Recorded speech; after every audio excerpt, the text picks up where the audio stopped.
성경에는 많은 역설적인 사건과 또 반전의 사건이 성경에 참 많이 나옵니다.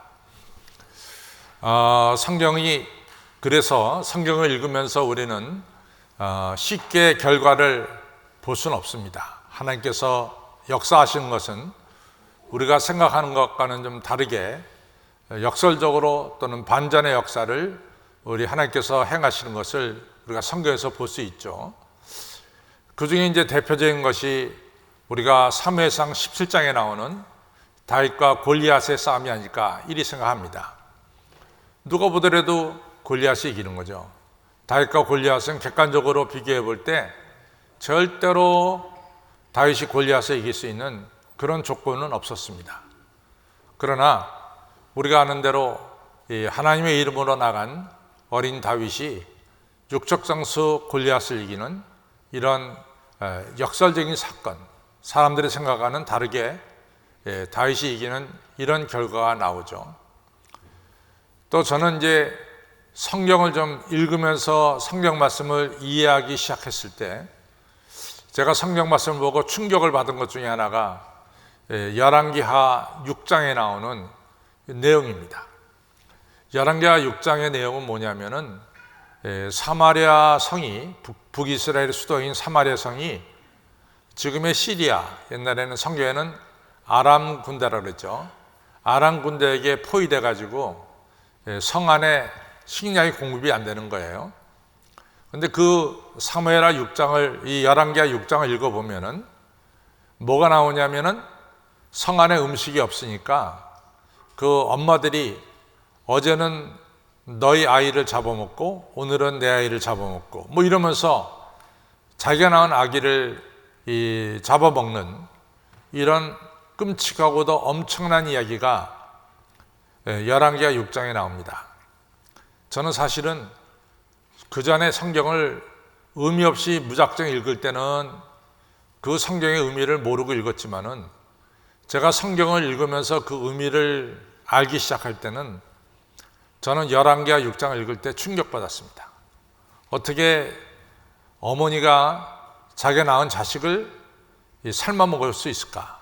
그거는 정말 저로서는 참 받아들이기 어려운 그런 성경의 이야기였습니다. 그러나 실제로 그러한 사건이 일어났죠. 그러니까 사마리아 성내에 있는 사람들이 오죽하면은 자기 아기를 삶아 먹겠어요. 그러니까 이제 사마리아 성은 무너지는 게 당연합니다. 그런데 우리가 알다시피 무너지기 바로 전날 밤에 문둥병자 4명이 양식을 구하려고 아람 진영으로 걸어갈 때 아람 군대의 귀에는 애굽의 엄청난 군대가 북이스라엘 도우려고 원정군이 지금 밀고 들어오는 그 발소리로 들렸죠. 그래가지고 이 사마리아 성을 둘러싸고 있었던 이 아람 군대가 혼비백산해서 도망갑니다. 그리고 저들이 정신없이 도망가니까 많은 군량비를 그냥 천막에다 다 쌓아두고 갔어요. 그래서 굶어 죽어가던 사마리아 사람들이 이 엄청난 군량미를 차지하는 이런 기적 같은 사건, 또 역설적인 사건이 열왕기하 6장에 나오죠. 또 이사야서 36장, 37장을 보면은 이번에는 예루살렘입니다. 예루살렘이 아시리아 군대에 포위돼 가지고 벌써 1년 넘게 포위돼서 이제 예루살렘 도성이 무너지기 반보 직전이죠. 어쩌면 내일이면 무너질지도 모르는 그런 급박한 상황인데 바로 그날 밤에 이 아시리아 군대 내에 연병, 이 전염병이 돌아서 18만 5천 명이 죽는 이런 엄청난 일이 벌어졌습니다. 그래서 예루살렘이 위기에서 구원되고 예루살렘 백성들이 살아나는 이런 역사도 또 하나의 역설적인 사건, 반전의 역사다 이렇게 볼 수 있죠. 우리가 너무나 쉽게 읽어 나가지만은 사실은 난공불락의 여리고성이 어떻게 무너졌습니까? 이스라엘 백성들이 이 여리고성에다가 화살 하나 쏜 것도 없고 창 하나 던진 것도 없었어요. 그냥 하루에 한 바퀴씩 이 여리고성을 돌고 마지막 날에는 7바퀴 돌았을 때 여리고성이 와르르 무너지는 이런 놀라운 역사, 기적 같은 역사, 반전의 역사, 이같이 역설적인 사건이 일어나게 됐습니다. 이처럼 성경에는 이 역설적인 사건이 많습니다. 또 우리 삶 속에도 사실은 이런 반전의 역사, 우리 인간 삶에도 사실은 역설적인 사건들이 많이 있습니다. 이 종려주일날 예수님께서 나귀를 타고 예루살렘 성에 입성하셨단 말이죠. 근데 우리는 이 이야기에 너무 익숙해져 있어요. 그렇지만 우리가 이 이야기를 조금만 파고 들어가면은 여기에 참 역설적인 게 많이 있습니다. 예를 들어서 어느 장수가 전쟁에서 승리를 거두면은 장수가 백마를 타고 도성에 입성하는 거죠. 그런데 예수님은 만왕의 왕이세요. 근데 만왕의 왕이신데 나귀를 타고 예루살렘 성에 입성합니다. 영 격이 안 맞아요. 아니 장수도 전쟁에서 승리를 해가지고 입성할 때는 백마를 타는데 어찌 만왕의 왕인 예수님께서 이처럼 작은 나귀를 타느냐. 렘브란트라는 분이 그림을 참 성경에 나온 그림을 참 많이 그렸어요.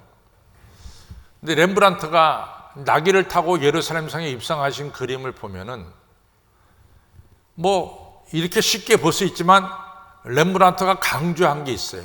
그게 뭐냐면 나귀를 타신 예수님의 발, 이렇게 발이 탁 내려졌을 거 아니에요? 그 발이 땅에 끌리는 거예요. 그럼 그건 뭘 의미하냐면은 나귀가 얼마나 작았느냐, 이걸 갖다 상징하는 거죠. 나귀가 너무 작으니까 나귀를 타신 예수님의 발이 땅에 닿는 거죠. 이처럼 나귀 새끼를 타고 정말로 왜 만왕의 왕이 나귀 새끼를 타? 백마를 타야지. 좀 역설적인 거죠. 또 일반 장수도 승리하고 도성에 입성하면은 황제나 귀족들이 나와서 전쟁에 승리한 이 장수를 갖다가 막 환영할 거 아니겠어요. 그런데 예수님께서 만왕의 왕이 입성할 때는 헤롯 왕도 안 나타났고, 그 당시 로마 총독인 빌라도도 안 나타났고, 그 당시에 대제사장이라고 하는 안나스와 가야바도 안 나타났고, 소위 고관 대장 한 명도 안 나타났어요. 그리고 예수님을 환영한 사람들은 평민들만 환영을 했어요. 만왕의 왕이 도성에 입성하는데 주변에서 박수치는 사람들은 고관 대장은 한 명도 없고 높은 사람 한 명도 없고 그냥 평민들만 모여 섰죠. 그것도 좀 이상한 거 아닙니까? 만왕의 왕이 입성하는데. 왜 만왕의 왕이 입성하는데 이렇게 같이 고관 대장이 한 명도 안 나타났냐 이거죠. 또 여러분, 이같이 어느 장수가 전쟁에 승리를 거둬가지고 이같이 도성에 입성하게 되면은 황제가 길에서 나와서 환영하고 그에게 이같이 훈장도 달아주고 그에게 영전시켜 줄 거예요. 너는 앞으로 대원수가 되라. 뭐 이러면서 이같이 높은 자리로 이같이 올려줄 겁니다. 근데 예수님을 봅시다. 예수님은 나귀 타고 예루살렘 성에 입성하셨는데 뭐가 주어졌어요? 뭐가 주어졌습니까? 더욱더 이상한 것은 예수님을 환영하러 나온 이 무리들이 호산나 다윗의 자손이 하면서 찬양하던 이 무리들이 5일 지났어요. 5일, 하루 이틀 3일 4일 5일. 빌라도가 누가복음 23장에 보면 나는 이 사람에게서 죽일 만한 죄를 찾아볼 수가 없다. 이런 이야기를 몇 번 했냐면은 무려 3번을 해요. 나는 이 사람에게서 이 사람을 죽일 만한 죄를 찾아볼 수가 없다.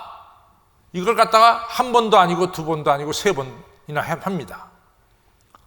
그런데 5일 전에 예수님께서 나귀 타고 예루살렘 성에 입성하실 때 환영하던 이 무리들이 돌변해서 예수님은 십자가에 못 박으라고 외치는 거예요. 그리고 빌라도를 협박하기를 당신이 만약에 이 예수를 놓아준다면은 당신은 로마 황제 가이사의 역적이 되는 거예요.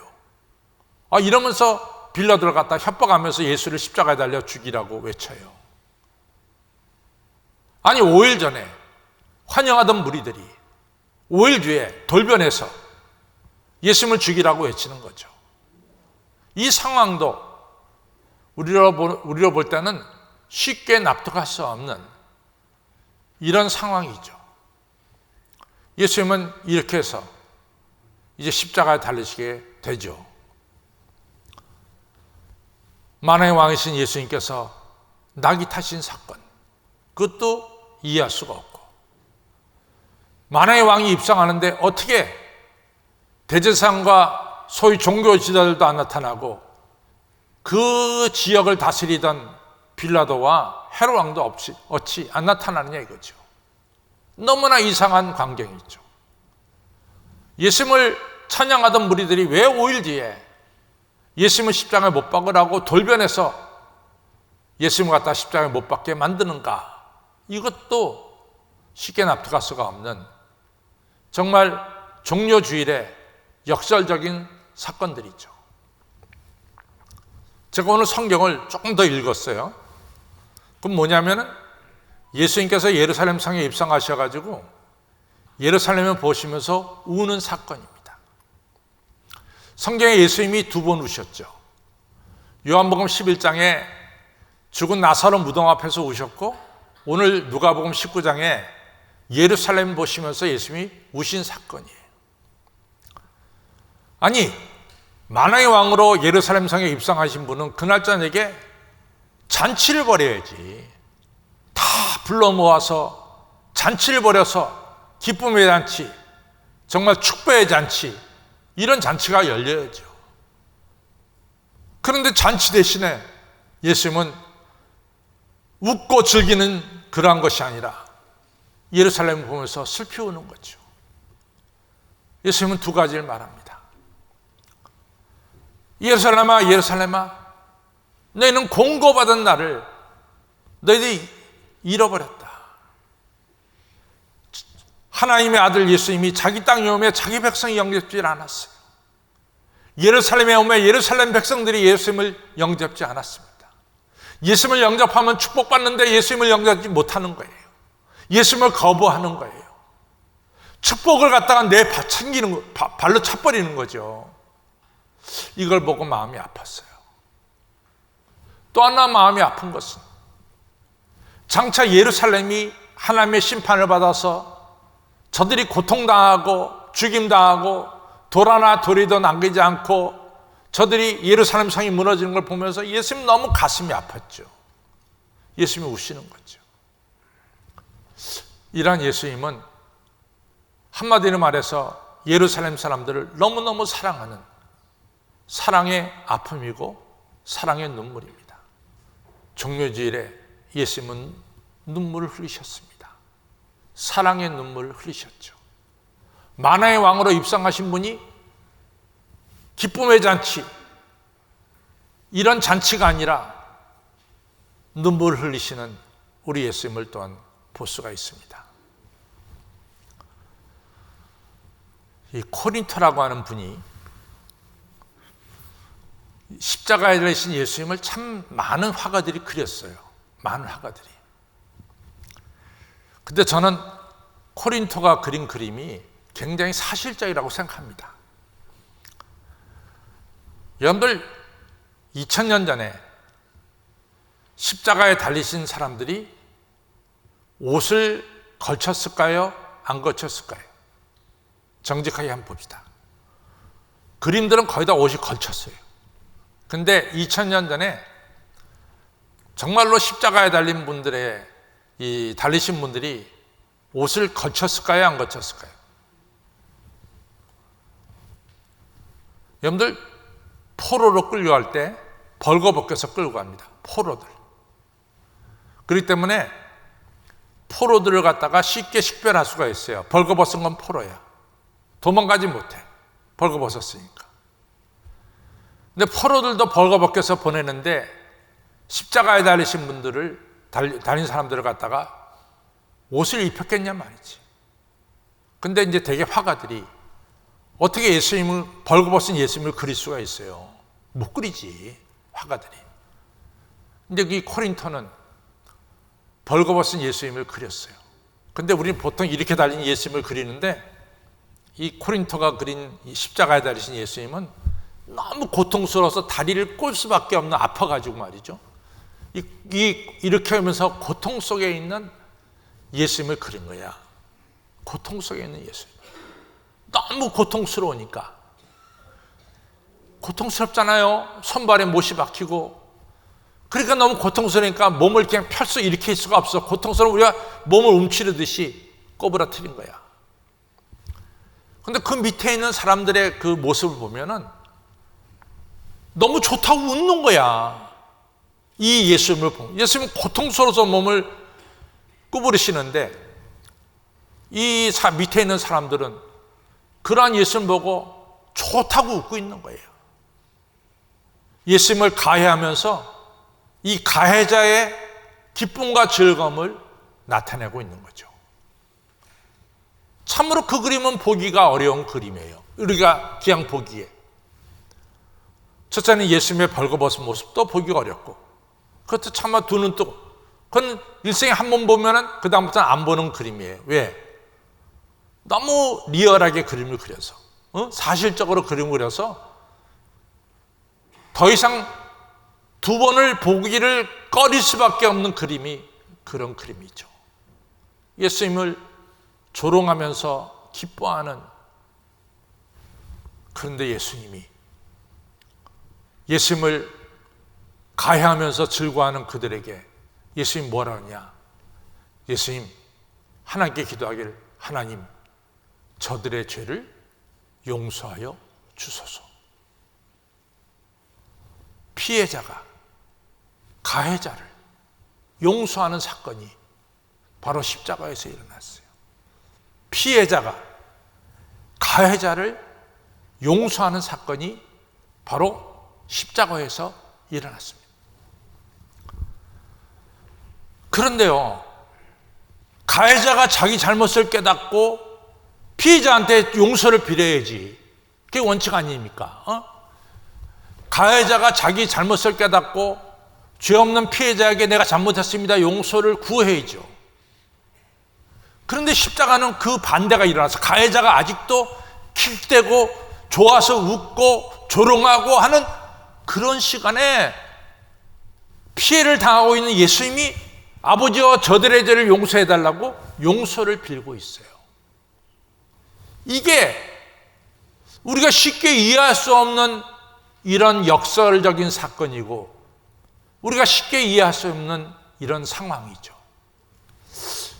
그런데요, 역사는 이렇게 우리가 이해될 수 없는 사건을 통해서 새 역사가 전개되는 것을 볼 수 있죠. 넬슨 만델라가 27년 동안 감옥에 갇혔어요. 27년 만에 남아프리카 정권이 백인 정권에서 흑인 정권으로 넘어가면서 넬슨 만델라가 남아프리카의 대통령으로 취임합니다. 넬슨 만델라가 제일 먼저 한 일이 뭐냐? 그는 그를 가해한 가해자들인 백인들을 용서하기 시작했죠. 자기를 감옥서에서 힘들게 만든 간수를 자기 대통령 취임식에 초대해서 기쁨을 나눴죠. 거기에 바로 이 남아프리카 공화국의 전쟁이 아닌 평화가 남아프리카 공화국에 싹트기 시작했죠. 제가 이제 관계했던 세계개혁계 연맹 WCRC에 데스몬드 투투 주교가 와서 연설한 적이 있습니다. 이 데스몬드 투투 주교가 이런 얘기를 했어요. 용서가 없는 미래가 없다. 아주 영어는 간단해요. No future without forgiveness. 너무 간단한 얘기예요. No future, 미래가 없다. without, forgiveness, 용서가 없이는 미래가 없다. 데스몬드 투투주교가 이런 얘기를 곁들여서 합니다. 여러분들, 가해자가 죄를 깨닫고 당연히 피해자에게 용서를 구해야죠. 가해자가 죄를 깨닫고 당연히 피해자에게 용서를 구해야죠. 가해자가 죄를 깨달을 때까지 기다리면서 피해자가 용서해야죠. 그런데 예수님은 가해자가 예수님을 갖다가 킥킥대면서 조롱할 때 예수님은 용서하셨습니다. 우리가 아직 하나님과 원수되었을 때 하나님께서는 자기 아들 독생자 예수를 십자가에 못 박게 하고 그리고 우리를 사랑하시고 용서하셨다라고 로마서 5장 8절은 말씀하고 있습니다. 참, 종료주일과 그 이어서 5일 동안 이루어진 일은 우리가 생각하기에는 참 어려운 사건들이 일어났어요. 만왕의 왕이신 예수님이 왜 나귀 새끼를 타고 입성하십니까? 거기에 만왕의 왕의 겸손하심이 우리에게 나타나고 있고, 왜 예루살렘 성에 입성하신 예수님께서 축하 잔치에 기쁨으로 가득 차지 않고 왜 죄지은 예루살렘을 향해서 눈물을 흘리고 계시는가? 거기에 바로 끝없는 우리를 향한 예수님의 사랑을 우리가 볼 수가 있죠. 엄청나게 수욕과 모욕을 당하신 우리 예수님께서, 그 피해를 받으신 예수님께서 가해자를 용서하시는 그 용서 속에 우리의 죄가 용서를 받는 신비로운 역사가 바로 거기에 있는 거죠. 그래서 사도 바울은 그는 근본 하나님의 본체시나 하나님과 동등됨을 취할 것으로 여기지 아니하시고 자기를 종의 형체를 가지시고 사람의 모양으로 나타나셨으며 죽기까지, 사람으로서 죽기까지 하나님께 복종하셨느니라. 이러한 예수님을 하나님께서 높이 높이 드셔 하늘에 있는 것들과 땅에 있는 것들과 땅 아래에 있는 모든 것들을 우리 예수님 앞에 무릎을 꿇게 하시고